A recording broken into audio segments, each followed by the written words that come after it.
Avez-vous déjà pensé qu'un simple geste fait dans la pauvreté pouvait hanter 3 générations d'une même famille?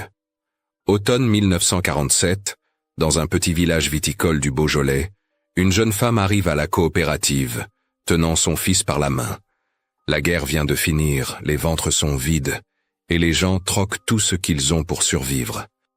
Ce jour-là, devant des témoins silencieux, elle tend une bouteille de vin à un homme, sans imaginer que ce geste allait sceller le destin de son enfant pour toujours.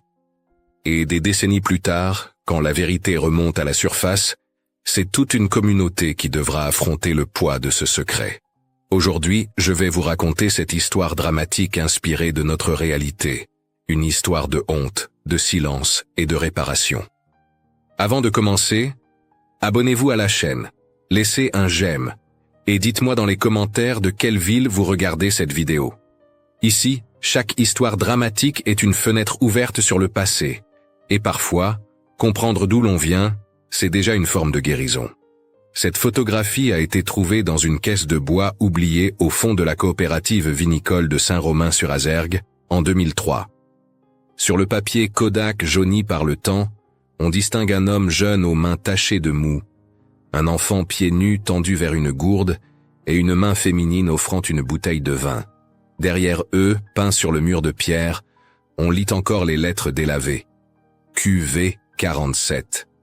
L'image semble banale, un instant de vendange parmi tant d'autres, mais cette main qui tend la bouteille cache le secret qui détruira 3 générations. Parce que cette femme au sourire net ne donnait pas seulement du vin, elle abandonnait son fils. Automne 1947. La France sortait à peine de la guerre et le Beaujolais portait encore les cicatrices de l'occupation. Dans les villages viticoles comme Saint-Romain, on vivait avec des cartes de rationnement jusqu'en 1949, selon les archives départementales du Rhône. Le pain était dur, le café était de la chicorée, et les queues devant les boutiques s'étiraient dès l'aube. Mais dans la cour de la coopérative, pendant les vendanges de septembre, il y avait au moins cette odeur de moût fermenté et de fer rouillé qui faisait oublier la faim. Les vignerons déchargeaient les hottes de raisin dans les pressoirs de bois et le jus coulait rouge et épais entre les pavés disjoints. C'est là, dans cette lumière oblique de fin d'après-midi, que tout a basculé. Lucien Rigal, 24 ans, fils de métayer, orphelin de père depuis 1940, portait une cuve de vendange sur l'épaule. Ses mains étaient noires de terre et de raisins écrasés. Il n'était rien dans la hiérarchie du village, juste un bras de plus pour la récolte. Mais il avait ce regard doux qui faisait que les gens lui confiaient leur fardeau, sans même y penser. Yvette d'Ambre arriva en fin de journée, tenant son fils Julien par la main. Elle avait 28 ans, veuve de guerre, serveuse au café de la place. Les registres de la coopérative la mentionnent comme auxiliaire temporaire pour cette vendange de 1947. Mais ce jour-là, elle titubait déjà. Pas de fatigue, de vin. Le contremaître distribuait les salaires en espèces et en nature, une bouteille de la production pour chaque travailleur. Yvette reçut la sienne, une cuvée 47 au bouchon de cire verte. Ses mains tremblaient en la prenant. Julien avait 2 ans. Pieds nus malgré le froid d'octobre, il grimpait sur les caisses de bouteilles vides, en tendant les bras vers tout ce qui brillait. Yvette le regardait avec cette expression que Lucien ne saurait nommer que des années plus tard. Une mère qui sait qu'elle est en train de perdre la guerre contre elle-même. Elle s'approcha de Lucien, qui chargeait une dernière cuve. Ils n'étaient pas amis. Juste 2 solitudes qui se croisaient au marché, où Lucien aidait parfois Yvette à porter ses sacs quand elle sortait du café en titubant. La conversation dégringola en quelques minutes. Yvette dit qu'elle n'avait personne pour garder le petit. Qu'elle devait partir pour Villefranche chercher du travail. Que ce serait juste quelques jours. Lucien, qui ne savait pas dire non, hocha la tête. Puis, dans un geste qui ressemblait à un pacte, Yvette lui tendit la bouteille de vin. « Pour le dédommager, dit-elle, pour sceller l'accord. » Lucien prit la bouteille d'une main et Julien dans l'autre. Personne n'écrivit rien, personne ne signa rien. Dans la confusion du patio, parmi les cris des porteurs et le bruit des charrettes, Un enfant venait de changer de vie pour une bouteille de Beaujolais. Le photographe de la coopérative, mandaté chaque année pour documenter la vendange, saisit cet instant. Un homme aux mains sales, un enfant curieux, une main féminine offrant du vin. Puis Yvette disparut derrière la charrette des vendangeurs, sans se retourner. Lucien resta planté au milieu du patio, Julien contre sa hanche, la bouteille dans l'autre main. Le contremaître cria qu'il fallait finir avant la nuit.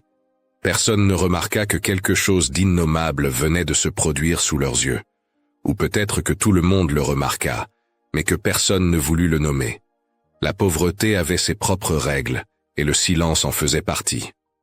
Lucien rentra chez lui avec Julien endormi sur l'épaule. Sa mère, Margot Rigal, 52 ans, avait perdu 2 fils à la guerre. Le premier en 1940 dans les Ardennes, le second en 1944 dans un bombardement allié. Quand elle vit Lucien franchir le seuil avec cet enfant inconnu, elle ne posa qu'une seule question. Il a mangé. Lucien secoua la tête. Margot prépara une soupe de pain et de lait.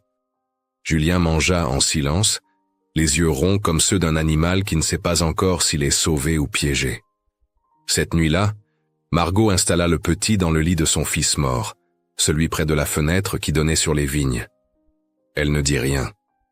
Elle qui avait le cœur plus large que toutes les règles du monde venait d'accueillir le temps perdu sous son toit. Les jours passèrent, puis les semaines. Yvette ne revint pas. Le café de la place ferma brutalement en novembre, les créanciers ayant saisi les meubles. Le journal local Le Progrès mentionna la fermeture dans son édition du 18 novembre 1947, évoquant des dettes contractées auprès de fournisseurs de vin et d'alcool. Les rumeurs coururent. On disait qu'Yvette avait avancé des bouteilles au dépôt, qu'elle devait de l'argent partout, qu'elle avait été vue à Lyon dans un état lamentable. Mais personne ne la chercha vraiment. Le village, épuisé par 6 ans de guerre et de privation, avait appris à oublier vite. Les gens disparaissaient. C'était ainsi. Julien grandit dans la maison des Rigal comme un arbre planté dans une terre qui n'était pas la sienne mais qui le nourrissait quand même. Éloise, la sœur cadette de Lucien, avait 19 ans et des mains habiles pour la broderie. Elle enseignait à Julien à tracer les lettres dans la poussière des tonneaux. Margot lui donnait le même pain dur trempé dans le café de chicorée que les autres, le même banc à l'école communale aux fenêtres coincées. Lucien ne se disait pas père, il ne se disait rien. Il travaillait du lever au coucher du soleil, taillant les vignes en hiver, vendangeant en automne, et le soir, il apprenait à Julien à reconnaître les cépages au toucher. Un amour muet, celui qui n'ose pas se nommer de peur d'attirer le malheur. Les années 50 arrivèrent avec leurs promesses de reconstruction. Mais à Saint-Romain, la pauvreté restait collée au mur comme le mou séché. Julien avait 8 ans en 1953, et déjà ce regard d'enfant qui devine qu'il n'est pas tout à fait comme les autres. À l'école, quand la maîtresse demandait le nom des parents, il hésitait. Rigal, finissait-il par dire, avec cette incertitude dans la voix qui faisait ricaner les autres enfants. Les registres paroissiaux de Saint-Romain montrent que Julien ne figura jamais dans les listes de baptême, cette absence documentaire qui le poursuivrait jusqu'à l'âge adulte. Margot, elle, l'aimait avec cette férocité des femmes qui ont perdu et qui refusent de perdre encore. Elle lui donna le seul cadeau coûteux qu'elle put s'offrir, une paire de chaussures du dimanche, achetée avec les économies de 3 mois de couture. Mais cet amour avait son prix. Elle protégeait Julien au point de l'étouffer.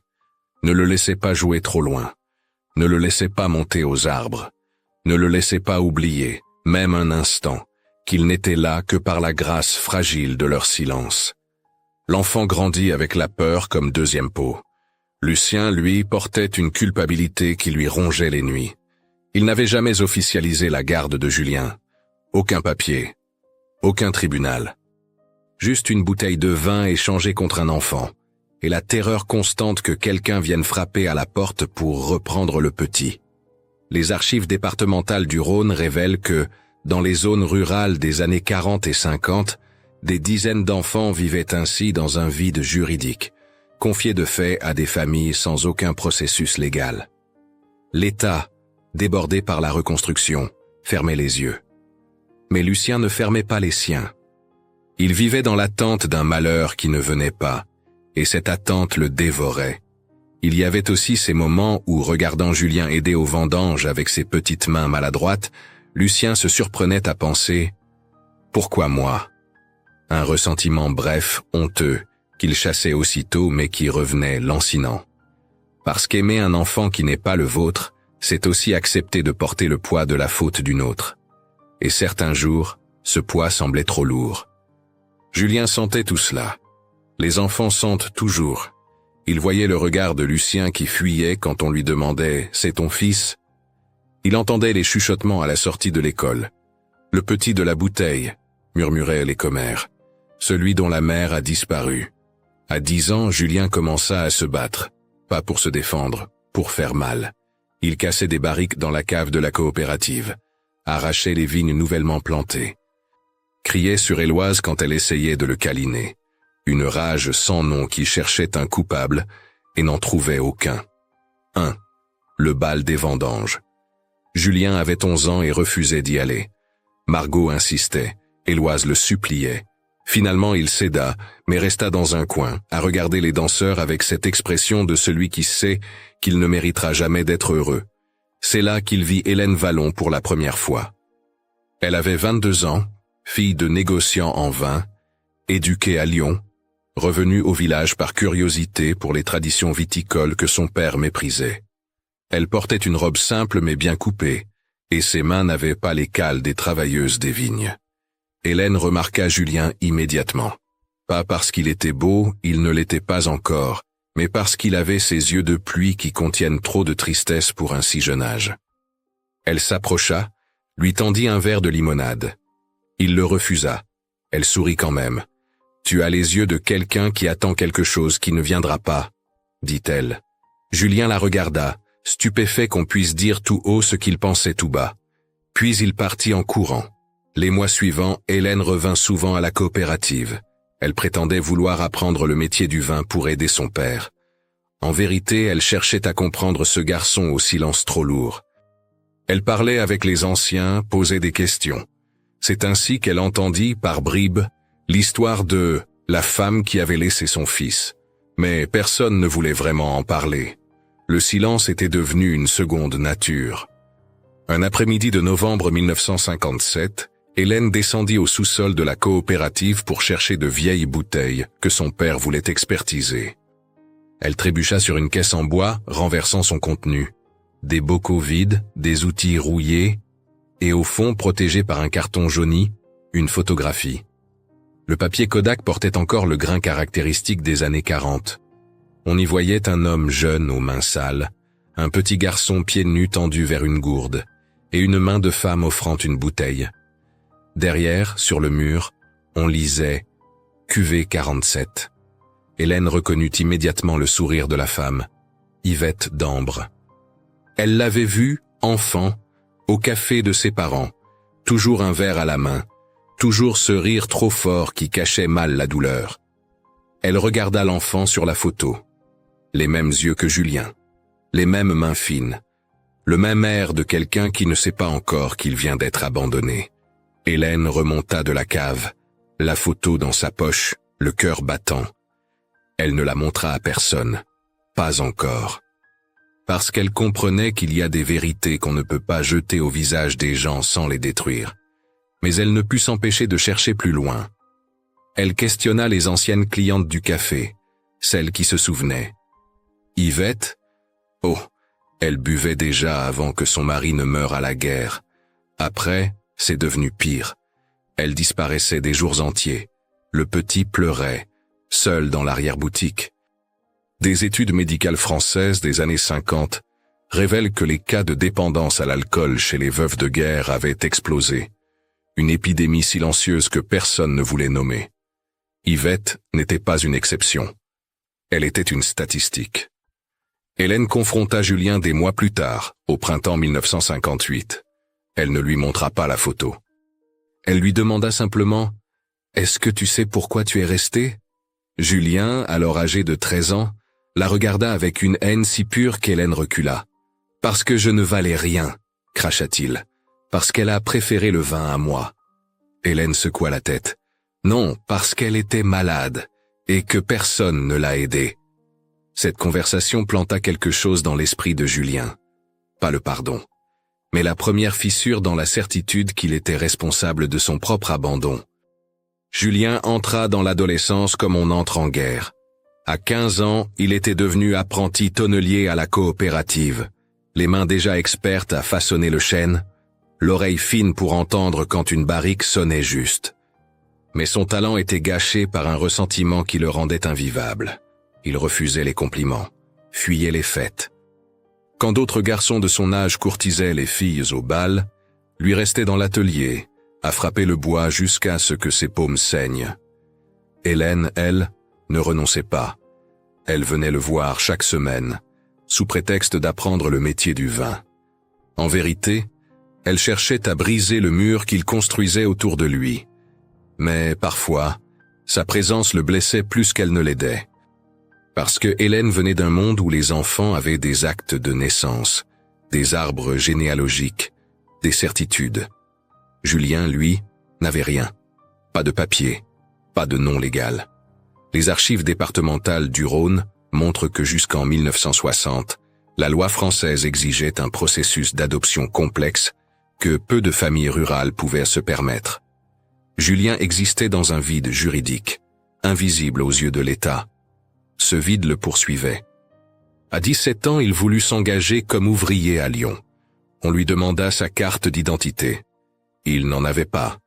On lui demanda son acte de naissance. Margot dut avouer qu'il n'en avait jamais eu. Le recruteur le regarda avec suspicion et ferma le dossier. Julien rentra à Saint-Romain ce soir-là avec une rage qui lui brûlait la gorge.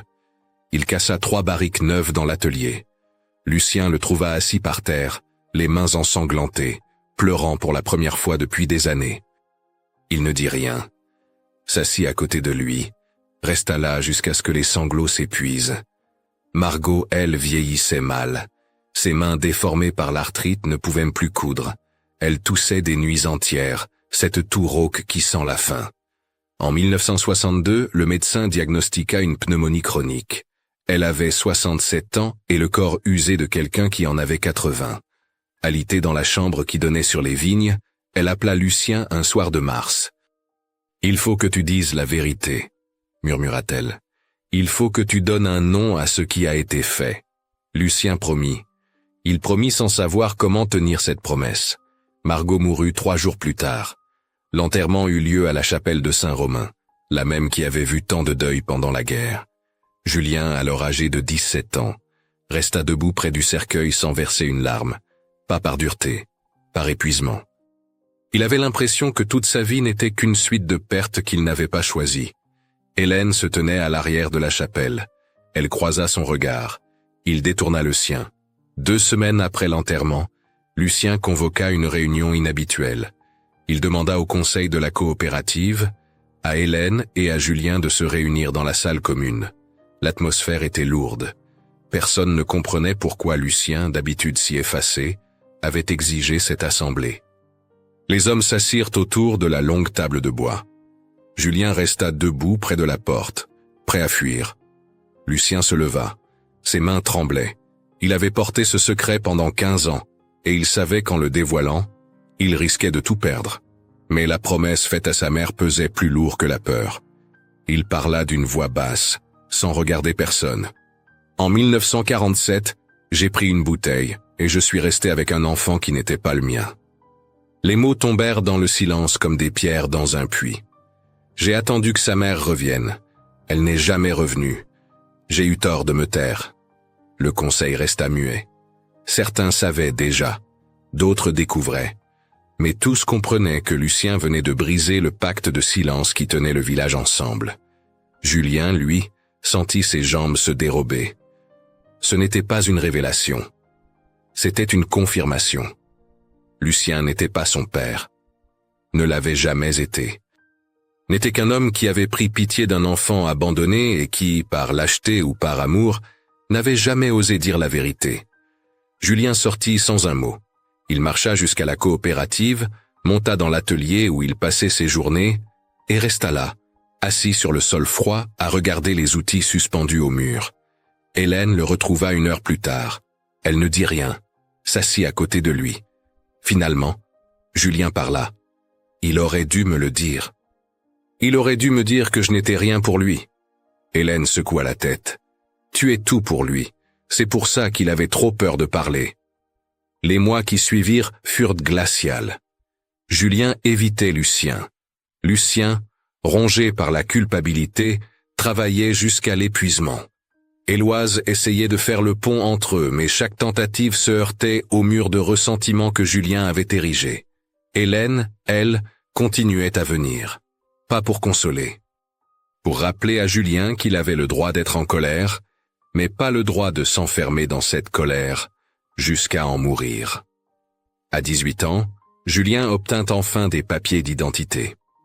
Un processus administratif long et humiliant, nécessitant des témoignages de voisins, des attestations de l'école et une reconnaissance tardive par Lucien devant un juge. Les archives de la mairie de Saint-Romain conservent la trace de cette procédure exceptionnelle, une des rares de ce type dans la région.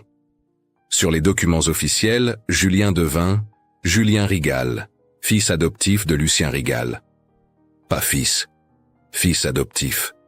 Une distinction qui pesait comme une pierre. Mais quelque chose commença à changer, lentement, imperceptiblement. Julien laissa Lucien entrer dans l'atelier, d'abord juste pour déposer du bois, puis pour rester quelques minutes. Puis pour travailler côte à côte en silence. Ils ne parlaient pas, mais leurs mains parlaient dans le rythme partagé du marteau sur le cercle de fer, dans la précision des gestes transmis sans mots. Hélène, elle, montra enfin la photographie à Julien. C'était un soir d'été 1965. Ils étaient assis sur le muret de la coopérative. Elle sortit la photo de sa poche, la posa entre eux. Julien la regarda longuement. L'enfant pieds nus, la main offrant la bouteille, le sourire de sa mère. Il ne pleura pas. Demanda simplement « Tu crois qu'elle a pensé à moi après ?» Hélène répondit avec une honnêteté brutale. « Je crois qu'elle a essayé d'oublier. » Parce que ce souvenir aurait été trop douloureux. Julien hocha la tête. C'était la première fois qu'il acceptait que sa mère n'était pas un monstre. Juste une femme brisée qui avait fait le pire choix possible. Septembre 1967. 20 ans exactement après la vendange qui avait tout changé. Julien avait 22 ans, les mains d'un maître tonnelier et le cœur d'un homme qui avait appris à vivre avec une blessure qui ne guérissait pas. Il travaillait à la coopérative, respecté pour son talent, évité pour son caractère. Hélène et lui se fréquentaient depuis 2 ans, une relation faite de silence partagé et de conversations difficiles. Elle savait qu'il ne pourrait jamais vraiment l'aimer tant qu'il n'aurait pas fait face à celle qu'il avait abandonnée. C'est pour ça qu'elle avait cherché Yvette. Pendant des mois, elle avait interrogé les commerçants de vin de la région, suivi les traces d'une femme qui avait sombré dans l'alcool et la misère. Elle avait fini par la retrouver à Bordeaux, dans un hospice pour indigents. Hélène ne lui avait pas dit que Julien voulait la voir. Julien ne savait même pas qu'elle la cherchait. Hélène avait juste dit à Yvette « Votre fils mérite de savoir pourquoi ». Yvette avait accepté, pas par courage. Par épuisement, le jour arriva sans prévenir. Un samedi de vendange, le ciel clair et froid. Un car Citroën s'arrêta sur la place de Saint-Romain. Monsieur Borel, négociant en vin de Bordeaux et vieil ami du père d'Hélène, en descendit. Il aida une femme à sortir. Elle marchait avec difficulté, comme si chaque pas lui coûtait.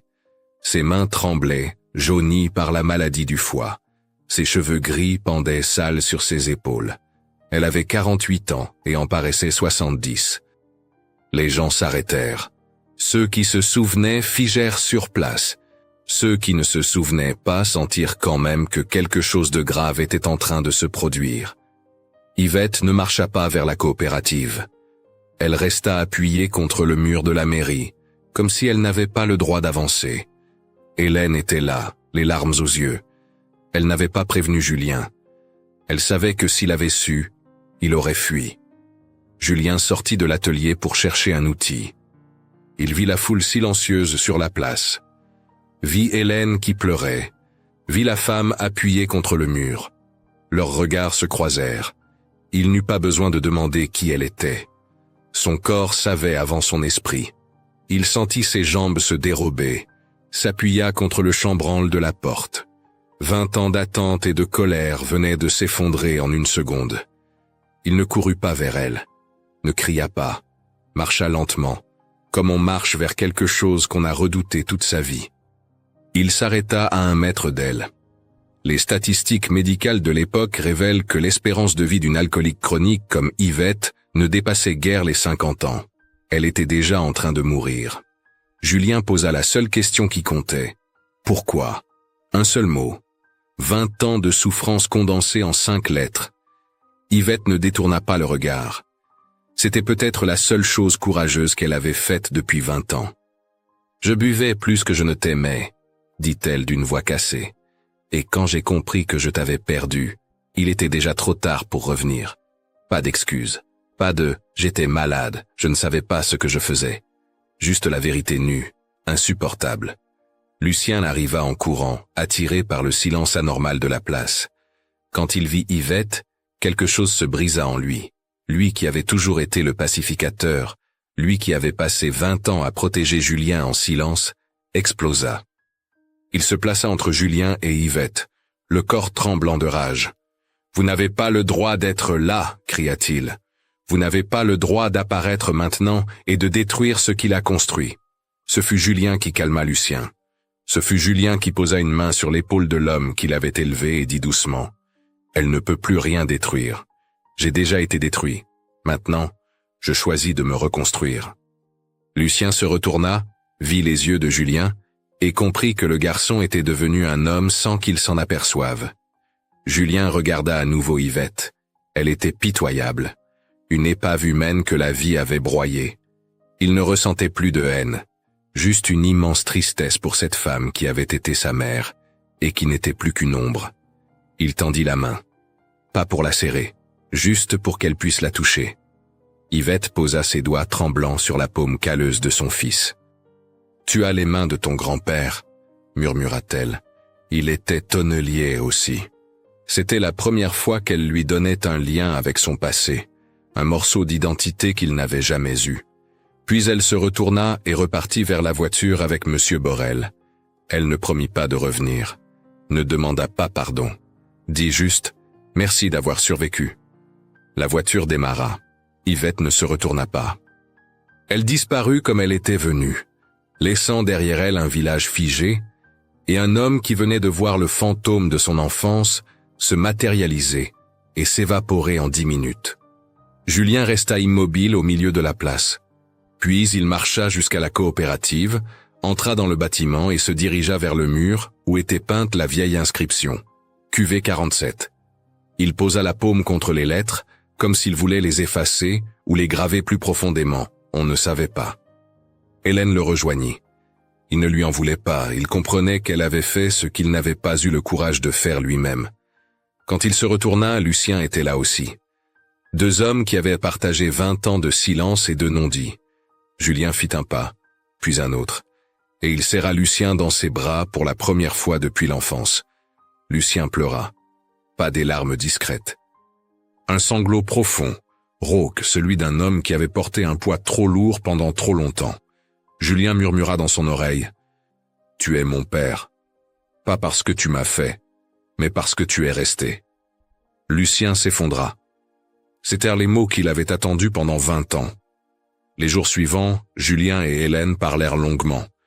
Elle lui avoua qu'elle avait peur qu'il ne lui en veuille d'avoir fait revenir Yvette.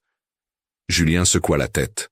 « Je te déteste pour ça, » dit-il. Puis, après un silence, « Et je t'aime pour ça. » Hélène comprit que c'était la déclaration la plus honnête qu'elle aurait jamais. Yvette d'Ambre mourut 6 ans plus tard, en mars 1973, dans un hospice de la périphérie de Bordeaux. Les registres de décès mentionnent « cirrhose hépatique avancée, sans famille présente ». Elle avait 54 ans. Monsieur Borel contacta Hélène, qui prévint Julien. Il ne se rendit pas à l'enterrement. Mais il envoya des fleurs avec un mot écrit de sa main. « Vous m'avez donné la vie. D'autres m'ont appris à la vivre. Les 2 comptent. » Ce n'était pas un pardon. C'était une reconnaissance. Entre 1967 et 1973, Julien avait changé. Pas miraculeusement, pas du jour au lendemain, mais lentement, comme un arbre qui se redresse après une tempête. Il épousa Hélène en 1969 dans la petite chapelle de Saint-Romain. Lucien pleura pendant toute la cérémonie. Ils montèrent ensemble un atelier de fabrication de barriques, utilisant le chêne de la région et des techniques transmises de génération en génération. Les archives de la Chambre de commerce de Villefranche enregistrent la création de Atelier Rigal et Vallon en janvier 1970. Leur fils, Marc, naquit en 1971. Quand Julien le tint dans ses bras pour la première fois, il eut peur. Une peur panique de répéter les erreurs, de ne pas savoir aimer, de transmettre sa propre blessure. Les premiers mois furent difficiles. Il était distant, maladroit. Hélène dut le forcer à prendre le bébé, à le bercer, à accepter que l'amour pouvait exister sans douleur. Progressivement, Julien apprit. Il apprit que la paternité n'était pas une malédiction, mais un choix qu'on refait chaque jour. Lucien vieillit en travaillant dans les vignes jusqu'à ce que ses jambes ne le portent plus. En 1978, à 65 ans, il réunit le conseil de la coopérative pour une dernière demande.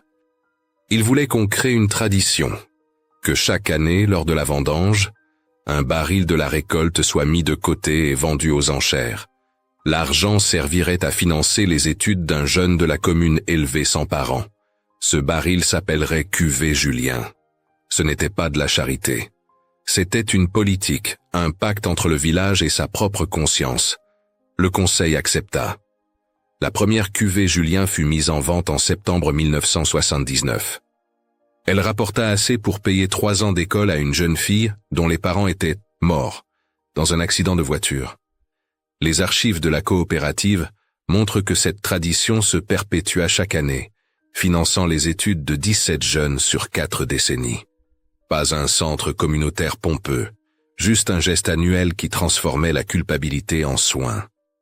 Lucien mourut paisiblement en 1982, dans son sommeil, après une journée passée à regarder les vignes qu'il avait taillées toute sa vie. Julien porta son cercueil avec ses propres filles, Marc alors âgé de 11 ans. À l'enterrement, Julien parla devant l'assemblée. Il dit simplement « Cet homme n'était pas mon père biologique, mais il a été plus père que beaucoup qui portent ce nom. » Les vieux du village hochèrent la tête. Certains pleurèrent. Les années passèrent. Julien devint un homme respecté. Son atelier prospéra. Marc grandit en apprenant que l'héritage n'était pas seulement la terre ou l'argent, mais aussi la manière dont on nomme la douleur pour qu'elle ne se répète pas. Hélène lui raconta l'histoire de la photographie, sans rien cacher. Marc comprit que sa famille était construite sur une fêlure, mais que cette fêlure n'était pas une faiblesse. C'était ce qui les rendait humains. En 2003, Marc, alors âgé de 32 ans et père de 2 enfants, décida de restaurer la vieille photographie que sa mère avait gardée pendant des décennies. Il la porta chez un restaurateur à Lyon, qui nettoya le verre, corrigea le passe-partout, stabilisa le papier Kodak fragilisé. Puis Marc la ramena à Saint-Romain et la suspendit dans la salle principale de la coopérative, là où les vignerons se réunissaient chaque semaine. Il ajouta une plaque discrète en dessous, pas de long discours. Juste ces mots.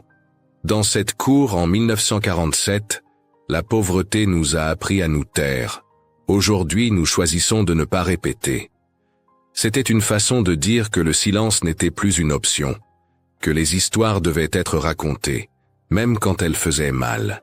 Chaque année, en septembre, lors des vendanges, Marc organisa une table de partage. Pas un événement officiel. Juste une longue table dressée dans la cour de la coopérative, où les vignerons, les anciens ouvriers, les nouveaux migrants venus travailler les vignes, s'asseyaient ensemble pour boire la cuvée Julien de l'année et raconter leurs histoires. Histoires de perte, de deuil, de silence brisé. Pas pour se lamenter, pour se souvenir que chacun portait ses fêlures et que ces fêlures, nommées, devenaient supportables. Julien, âgé maintenant de 68 ans, vint à la première table en 2013. Il avait longtemps refusé. Les fêtes lui faisaient encore peur. Mais Marc insista. « Tu as passé ta vie à croire que tu ne méritais pas d'être heureux. Il est temps d'arrêter. » Julien s'assit au bout de la table. Hélène à ses côtés, Marc face à lui, et autour, des visages qu'il connaissait depuis l'enfance. On porta un toast. Julien leva son verre. Ses mains tremblaient un peu, celles d'un homme qui avait travaillé toute sa vie. Il but une gorgée, puis ses yeux se posèrent sur la photographie accrochée au mur, la main féminine offrant la bouteille, l'enfant pieds nus, l'homme aux mains sales. Il ne ressentait plus de haine, plus de colère, juste une reconnaissance étrange que tout cela était arrivé, qu'il avait survécu, et que d'autres, grâce à lui, n'auraient pas apporté le même poids. Après le repas, Marc emmena ses deux fils dans l'atelier de tonnellerie. Julien les suivit, marchant lentement. Il regarda Marc enseigner aux enfants comment lire le grain du bois, comment frapper le cercle de fer pour qu'il sonne juste. C'étaient les mêmes gestes que Lucien lui avait transmis 60 ans plus tôt, dans ce même atelier, sans un mot. Le plus jeune des petits-fils, Théo, 5 ans, s'approcha de Julien avec un verre d'eau. « Papy, tu veux boire ?» Julien prit le verre, sourit, puis il prit la main de l'enfant et la posa sur le bois d'une barrique inachevée. « Tu sens ?» dit-il. « C'est du chêne du Beaujolais. Il a 100 ans. Il a connu la guerre, la paix, la pluie, le soleil. Maintenant, il devient quelque chose d'utile. » L'enfant hocha la tête, même s'il ne comprenait pas vraiment. Julien répéta les mêmes mots que Lucien lui avait dit jadis. Le vin, c'est du raisin, du temps et de la terre. Mais les barriques, c'est ce qui leur donne le goût. Comme les gens. On devient ce qu'on devient à cause de ce qui nous contient. Théo sourit et courut rejoindre son frère. Julien resta seul un instant dans l'atelier. Il regarda ses mains. Vieilles, calleuses, marquées par 60 ans de travail. Les mêmes mains que sa mère avait abandonnées pour une bouteille de vin. Les mêmes mains que Lucien avait prises et protégées. Les mêmes mains qui avaient construit des barriques, élevé un fils, et maintenant, touchèrent les mains de ses petits-enfants. Il ferma les yeux, respira l'odeur du chêne et du vin. Et pour la première fois de sa vie, il sentit quelque chose qui ressemblait à la paix, pas le pardon, pas l'oubli, juste la certitude que ce qui avait été brisé avait été réparé autant qu'il pouvait l'être, et que c'était suffisant. La photographie reste accrochée dans la coopérative de Saint-Romain-sur-Azergues, là où elle a toujours appartenu. Pas dans un musée où elle serait une curiosité historique. Mais dans la salle où les vignerons se réunissent, où la cuvée Julien est mise aux enchères chaque septembre, où les histoires continuent d'être racontées, parce que certaines images ne sont pas faites pour être admirées de loin. Elles sont faites pour nous rappeler que derrière chaque visage, il y a une histoire. Et que ces histoires, aussi douloureuses soient-elles, méritent d'être nommées, partagées et transformées en quelque chose qui ressemble à de l'espoir. Et c'est ainsi que l'histoire de la cuvée 47 se termine, une histoire fictionnelle, mais inspirée de tant de réalités humaines, la pauvreté, la honte, le silence et cette lente reconstruction qui passe par l'amour et la transmission. Car parfois, le pardon n'est pas un acte unique. C'est un travail, une façon d'habiter la douleur sans qu'elle nous détruise. Ce que Julien a appris, c'est qu'on ne choisit pas toujours d'où l'on vient, mais qu'on peut choisir ce qu'on fait de ce qu'on a reçu. Qu'auriez-vous fait à la place de Lucien, ce jeune homme qui a pris un enfant sans savoir ce que cela changerait? Pensez-vous qu'on puisse vraiment se libérer d'un secret transmis en silence? Et surtout, croyez-vous que certaines fautes puissent être réparées, même des décennies plus tard? Si vous êtes resté jusqu'à la fin, écrivez le mot « réparation » dans les commentaires pour que je sache que vous avez marché jusqu'au bout de cette histoire.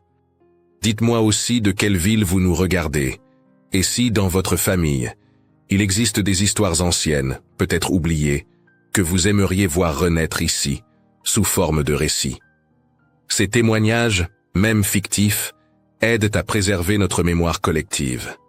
Abonnez-vous à la chaîne, laissez un j'aime, activez la cloche et partagez cette vidéo avec quelqu'un qui croit encore que les histoires, même les plus douloureuses, peuvent guérir. Et si vous voulez continuer ce voyage, cliquez sur le prochain épisode. Une autre histoire où le passé revient, non pour punir, mais pour éclairer.